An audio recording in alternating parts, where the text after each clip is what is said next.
In today's video, I'm going to teach you how to save pictures on Zangi. Whether it's a memorable photo from a friend or an important video in a group conversation, the process is quick and straightforward, and I'll walk you through it clearly. Start by opening the chat where the photo or video was sent.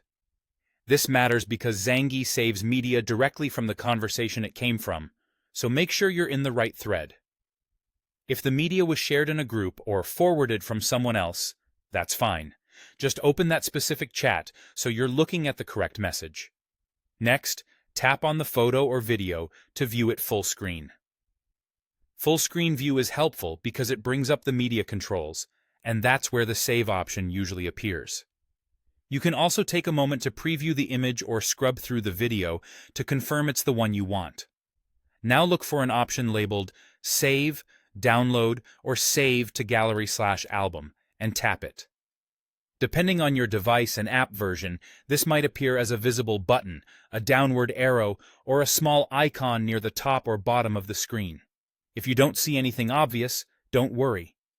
Tap the three dots, then tap More, and choose Save to Gallery. This brings up the same saving action, just tucked inside the menu.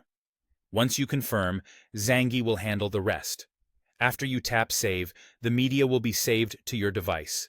Typically, photos will show up in your phone's default gallery or Photos app, and videos will appear right alongside them.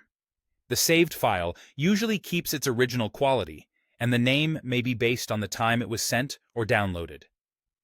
If you've organized your gallery by albums, you'll likely find the media in a Recents or Downloads type album, depending on your phone.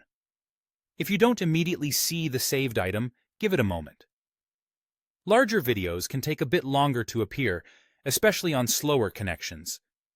It's also helpful to know that if your device is low on storage, saving might not complete, so having a little free space can prevent issues. That's all there is to it. Open the chat, tap the media to view it full screen, choose Save, Download, or Save to Gallery Album, or use the three dots, then More, then Save to Gallery, and the media will be saved to your device. With this simple flow, you'll never miss a photo or video you want to keep.